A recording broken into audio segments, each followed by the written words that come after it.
पावसाळा स्पेशल कोबीचे भानोळे बनवण्यासाठी लागणारं साहित्य: 1 कप बारीक किसलेला कोबी, 1 बारीक चिरलेला कांदा, 2 मोठे चमचे खवलेलं ओलं खोबरं, बारीक चिरलेली कोथिंबीर, 1 चमचा गरम मसाला, अर्धा चमचा धणेपूड, अर्धा चमचा हळद, चवीनुसार मीठ, चवीनुसार हिरव्या मिरचीचा ठेचा, 1 चमचा लाल तिखट, जरुरीनुसार बेसन, जरुरीनुसार तेल, किसलेला कोबी, त्यात बारीक चिरलेला कांदा, ओल्या नारळाचा चव, कोथिंबीर, गरम मसाला, धणेपूड, हळद, चवीनुसार मीठ, मिरचीचा ठेचा आणि तिखट घालायचं. अशा पद्धतीने हे मिश्रण एकत्रित करायचं. आता यात बेसन घालून याचा पाणी न वापरता गोळा तयार करायचा. आता तेलाने ग्रीस केलेल्या तव्यावर थापायचे आणि झाकण ठेवून मध्यम आचेवर दोन्ही बाजूंनी अशा पद्धतीने भाजायचे. झाले आपले पावसाळा स्पेशल कोबीचे भानोळे तयार.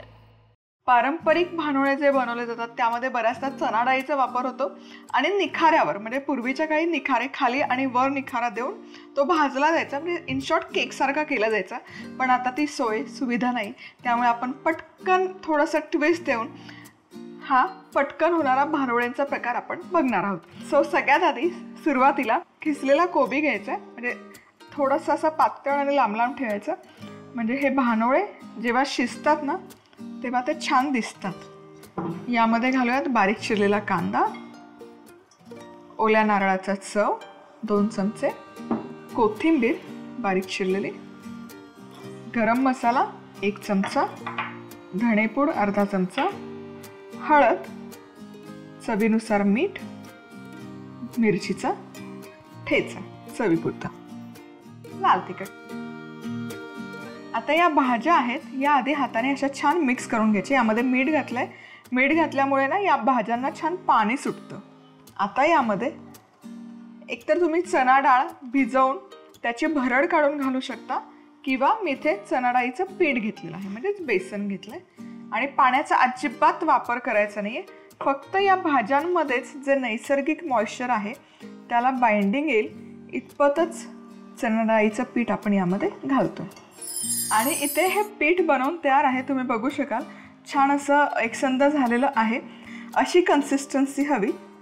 आता आपण याचे भानोळे तयार करूयात. पण याची तुम्ही भजी जरी तळली ना तरी अफलातून लागते. आता हे भानोळं करण्यासाठी इथे तवा मी गरम करायला ठेवलेला आहे. यामध्ये घालूयात तेल. तेल थोडंसं जास्त घालायचं, म्हणजे हे तव्यामध्ये चिकटत नाही आणि भानोळे आपले छान खुसखुशीत बनवून तयार होतात. आणि आपण थालीपीठ थापतो तसंच हे छान स्प्रेड करून घेऊ. शक्य असेल तितकं एकसारखं करून घ्यायचं आणि हे जाडसरच करायचं. आता एक चमचा घ्यायचा आणि चमच्याच्या साह्यानं ना हे एजेस आहेत ना हे असे थोडेसे स्ट्रेटन करून घ्यायचे. हे साधारण कटलेट असतं ना तसा आकार आपल्याला द्यायचा आहे. फार असे थालपिठासारखे पसरट एजेस नाही झाले पाहिजे. आता यावर झाकण ठेवूयात आणि मध्यम आचेवर एक 7 ते 8 मिनिटं हे छान खरपूस खालच्या बाजूने होईपर्यंत भाजून घेऊयात. आता इथे एक बाजू म्हणजे खालची बाजू मध्यम आचेवर जेमतेम 5 मिनिटं मी छान भाजून घेतलेली आहे. झाकण काढूयात आता. वाह, काय भन्नाट दिसतंय. आता हे भानोळं असंच उचलायला गेलो तर ते तुटणार. मग काय करायचं, काही घाबरायची गरज नाही आहे. याच्या वरच्या बाजूला पण आहे ना पण थोडंसं तेल घालूयात. तर तेलाचं छान कोटिंग दिलं की एक प्लेट घ्यायची. प्लेट यावर अशी मस्त उपडी करायची आणि यावर हे भानोळं आपण काढून घेऊयात.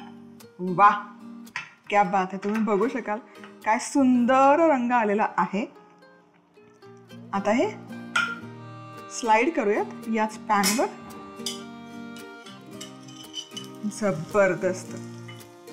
आता पुन्हा झाकण ठेवूयात आणि ही खालची बाजू आहे जी आपण उलटलेली तीही छान खरपूस भाजून घेऊयात. कोबीचं भानोळं दोनही बाजूने खमंगपैकी मी भाजून घेतलेलं आहे. आता गॅस करते बंद आणि आपण हे करूयात चेक. आ हा हा हा हा, क्या बात आहे. काय मस्त सुवास दरवळतो या भानोळ्याचा.